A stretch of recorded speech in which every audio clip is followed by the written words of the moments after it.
This is a bad draw for Manchester United. It's a draw at the moment. I'm watching the match. 2 minutes to go of extra time. I don't sort of added time. I don't really think anything is gonna happen in this 2 minutes. Manchester United don't look like they could buy a goal, from what I'm seeing. And it's kind of it's disappointing, especially coming from the Arsenal game. They looked very good against Arsenal, and you would think maybe they have a little bit of renaissance from that Arsenal game. You kind of saw that in the first 5 minutes of the game. There was improvement in the ball movement from Manchester United. Cunha, and Buemo, Mason Mount did really well as a front three, and you could kind of see um there was a little bit of hope. I mean, Cunha had two really good chances. One came off the bar, and the other one was a really good save from Leno. And I think from there, you couldn't really get anything else. There wasn't really another chance that you could say, Manchester United had the opportunity to go in front, apart from the penalty miss from Bruno Fernandes. Bruno Fernandes is a topic we'll talk about later on in the video, but you look at this and it's not a good draw. I think United should have been in front start of this game. I think first half they should have been at least 2 goals in front, and it kind of looked lackluster. Now, one thing I said on my Twitter, I'll put a link in the description to my Twitter if you do want to follow me, my X account. One thing I said before this game started is the Mount false nine or the Cunha false nine thing isn't going to work. I believe if Manchester United started a striker in Sesko, I do believe they could have gotten that first goal. I believe they could have gotten the first goal of the game, and they would have been, comfortably in front. The miss from Cunha, I'm not blaming Cunha in any way, shape, or form. I'm not blaming Cunha at all. But I do believe that if it was, if Sesko was in the mix of, the whole passing the ball around, I do believe Manchester United would have done a little bit better. And I think he could have also gotten a chance. And I think Sesko is a more confident goal scorer than Cunha is. Sorry for the background noise if that's getting into the microphone. But I do think that start of that play of not having Sesko in front kind of weird because people are gonna say he wasn't ready. He's now getting into the team. Gyökeres didn't hardly had a preseason for Arsenal. And look at him. He started the game against Leeds and got 2 goals. I feel like Amorim, that decision to play Mason Mount instead of Benjamin Sesko was really what affected him, especially in the first half, because you could see the momentum from the Leeds game to the Arsenal game kind of seeped in. And it kind of felt like heads dropped a little bit after the goals didn't go in from Cunha, and you could kind of see maybe there was a little bit of demotivation when that happened. But yeah, I mean, again, bad draw for Manchester United, and I think they should be doing better. I have a lot of points to talk about, so I'm going to try and get through them as quickly as I can. I think Amad Diallo, right wing back, is a weird one. I do know that at Sporting, Amorim played wingers at his wing back positions. But I think Amad Diallo at that right wing back position is kind of weird. And to be subbing him off when he's playing at that, I don't think Delo did any better than Amad Diallo at that right wing back position. So to sub Amad Diallo off and bring on Delo, who didn't particularly play much better than Ahmad, was a little bit weird. I was kind of thinking Ahmad was going to be a substitute for Mbemo. When Mbemo is not playing well, you bring Ahmad in. And I do think Mbemo did need to be subbed off. I'm not saying he didn't play well, but what I'm trying to say is I think, if he did get subbed off, we would have seen something different if there was someone else. But I think maybe a lack of options. Delo could have played 90 minutes. I don't think Fulham really used the left hand side of the pitch, really attacking Manchester United's right hand side. So I'm kind of confused, with that selection as well, because I don't think Amad Diallo right wing back is really the way to go because it's not defensively solid. Bayender, I think Bayender looks better than Onana. Despite the goal he conceded and despite some, few mistakes on corners, I do think Bayenda looks better than Onana. I mean, that ball over the top to Cunha, if he got, if Cunha scored that goal, we'll be talking of a Bayenda assist. So I do think ball distribution wise, I think Bayenda is better than Onana. And it's funny because they did buy Onana to distribute the ball, and it looks like Bayenda is a better ball distributor than Onana. I think maybe shot stopping is what is really affecting Manchester United at the moment. They need a goalkeeper that can, be a good shot stopper and effectively, to prevent them from conceding goals. And Bianda doesn't look like the man to do that, but he does look like a really good shot stopper. And yeah, I think at the moment he is rightfully benching Onana a bit, despite the goal that he did concede. I think Patrick Dorgu looks solid. He's really good. I think if he could get players around them. The painful thing with performing well as a Manchester United player is you're gonna perform well, and the players around you are gonna be horrendous. Like Leny Yoro, for example, good goal, good defensive game, and Bruno Fernandes not tracking Smith Rowe, leads to that clean sheet being decimated because the defense was good. Defense was absolutely good for Manchester United, and bad tracking from Bruno Fernandes being played as an eight, which again, Amorim. I'll talk about Amorim at the latter stages of the video, basically the end of the video. I'll talk about Ruben Amorim, but I think the problem with Manchester United as playing as a good player like a Cunha, a Dorgu, a Leny Yoro is that you're gonna play well, but the team around you is gonna pull you back. You're gonna hinder your good performance. You're gonna make everyone in the team look bad when you're playing good. So yeah, I think Dorgu was very solid. I mean, Luke Shaw in 2025. I mean, I don't know. I don't know the injury situation of Manchester United to the injury situation of Maguire at Manchester United, but I do think Maguire would have been a better option than Luke Shaw. I'm not blaming Luke Shaw for the goal. I'm not saying Luke Shaw is the reason that they scored the goal or anything. But I'm trying to say is maybe the team would have, had better chances with Maguire in the team. Luke Shaw didn't play particularly well. You could see him giving away the ball. You could see him losing the ball a lot of times.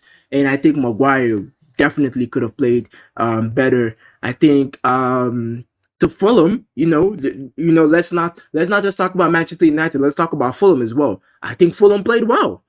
Calvin Bassey, good defense. I think if Bassey wasn't in that Fulham defense, they probably wouldn't have, gotten the draw in this game. The subs as well, really, really good subs. Smith Rowe coming in, Wilson, Smith Rowe getting the winning goal, and Wilson playing really well, especially at that Luke Shaw side of the field. So I think Fulham did really, really well. But we're here to, really talk about Manchester United, although I don't want to entirely focus on them. But I think, yeah, Fulham did well.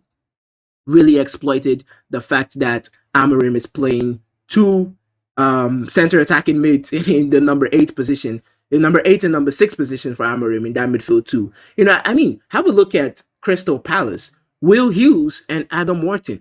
People say I've seen this a lot on X. People say the three, the 3-2. I don't know how to say it. The 3-4. Is it 3-4-3? I think 3-4-3. The 3-4-3 with a midfield 2 doesn't work in the Premier League, and that couldn't be further from the truth. Look at Crystal Palace. Crystal Palace played a 3-4-3, and they've won an FA Cup with it. They've won a Community Shield with it, and not playing against, Grimsby Town or whatever. They've played against Liverpool. They've played against Manchester City, and they've been able to hold your own against these teams and actually get good performance. I mean, they played against Chelsea not too long ago and got a good result. So I think the system works well if you can get the right players in the right positions in the system. You cannot be playing Bruno Fernandes at number 10 / high pressing number 8 in a number 6 role and defensive number 8. That doesn't work. It's not going to work.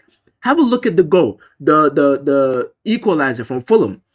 Smith Rowe makes a run right in front of Bruno Fernandes. But because Bruno Fernandes doesn't have the defensive awareness to know that, okay, I have to track the run of Smith Rowe, he leaves Smith Rowe thinking maybe a defender is going to do that job.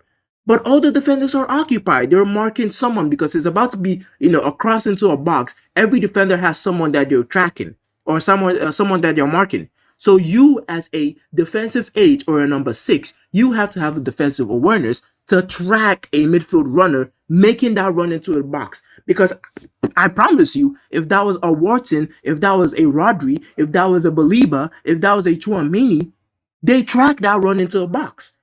They track that run into the box because they know, okay, I'm in a position where, I have to make sure that any run going into the box, I have to follow that player into the box. I mean, Delo loses the ball. People are going to blame Delo for losing the ball being passed to him. But if Delo loses the ball and the cross is being put into the box and Bruno Fernandes tracks the run of Smith Rowe, it's either going to be a corner or a goal kick. One of the two. Unless Smith Rowe makes a really good shimmy or something, loses Bruno Fernandes when Bruno Fernandes is tracking him. But Bruno Fernandes does not track him, loses the runner, and it's an equalizer. So, I mean, the midfield two Amorim is trying to put in this in his own system. He's not being forced to play Bruno Fernandes. He decided to keep Bruno Fernandes. So to be playing a number 10 and a high pressing number 8 in a role where you need a defensive number 8, I mean, Mainu not getting a minute in this game is confusing. Mainu not getting a single minute in this game is absolutely absurd to me, seeing as how bad Bruno Fernandes played today. I don't want to entirely put the blame on Bruno Fernandes, but I mean, it's weird. It's very weird to see Kobe Mainu not getting a minute. A player that was playing in the Euros not so long ago, not getting a minute in this team, and a player. I would be pissed if I was Kobe Mainu sitting on the bench. I am a number 8, that can actually defend, and a number 10 that can't defend is playing in my position. I'll be looking at myself thinking, am I that bad? I'll be thinking about it. Am I actually that bad for me to be on the bench and a player that is playing out of position be playing my position? It's weird. It's really weird. So I don't know what Amorim is trying to do, but yeah, that definitely didn't work. Onto Bruno Fernandes. Forgetting the whole possession, Bruno Fernandes as a player. I have said this multiple times. Bruno Fernandes is a good midfielder. Full stop. That's all he is. He is a good midfielder. I don't think he's a great midfielder. I don't think he's a world-class midfielder. He's a good midfielder. Simple. That's all Bruno Fernandes is. I see a lot of Manchester United fans overhype Bruno Fernandes. He is this, he is that. He is just a good midfielder. Bruno Fernandes in a Liverpool team wouldn't look special. Hot take or not, I think Bruno Fernandes in a Liverpool midfield, Bruno Fernandes in a Manchester City midfield, Bruno Fernandes in a Barcelona midfield would not look special. He would look average. The reason Bruno Fernandes shines in a Manchester United midfield is because that midfield, before now, the midfield of Manchester United was entirely crap, and the entire team was crap as well. That's why Bruno Fernandes looks so good.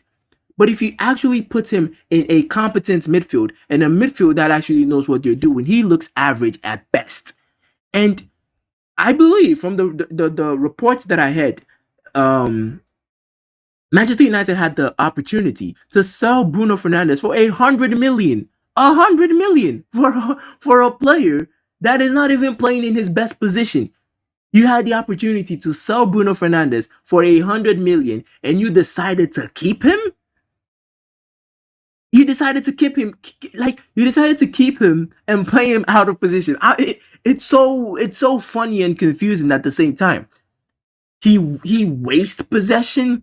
He's always trying a Hollywood ball. He's always complaining. I don't know how Bruno Fernandes is a captain of Manchester United.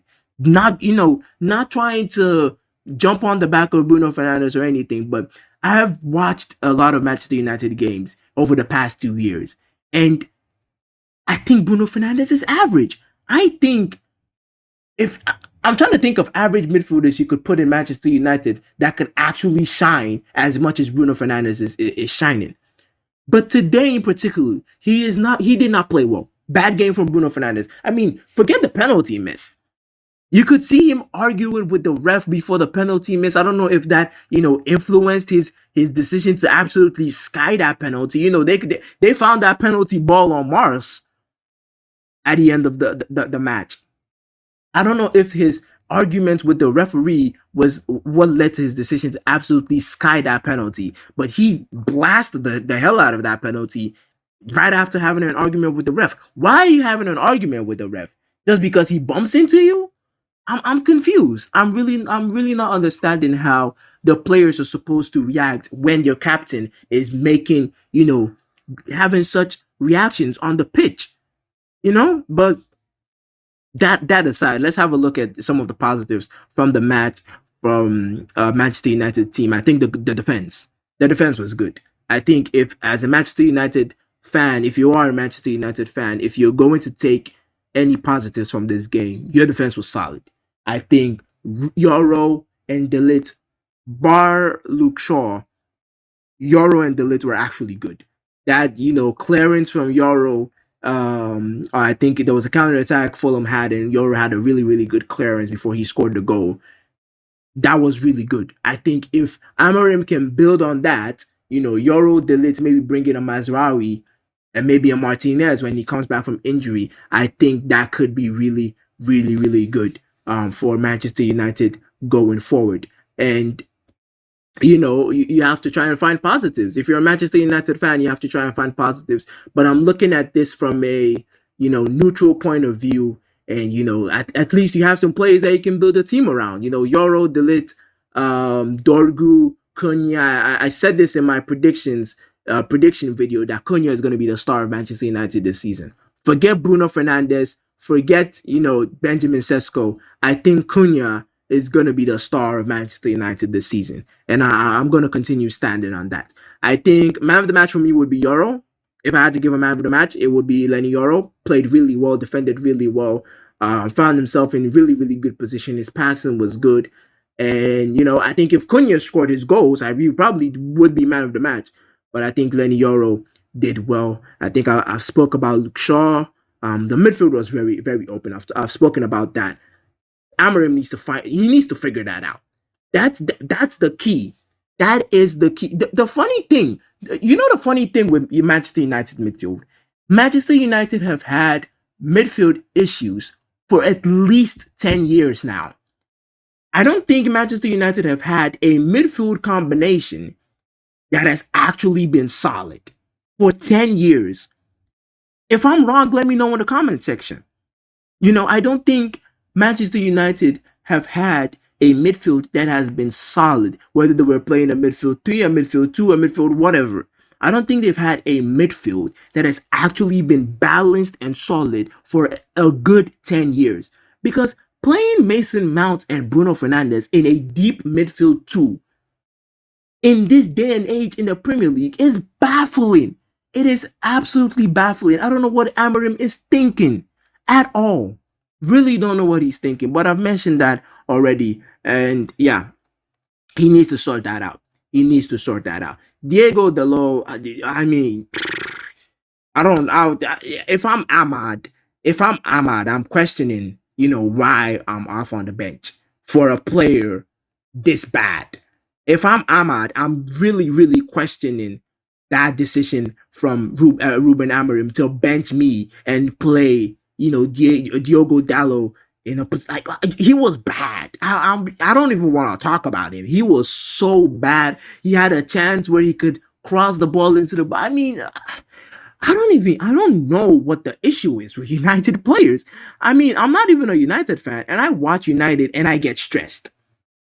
I'm not a United fan. I watch United and I get stressed at how bad these players could be. It's weird.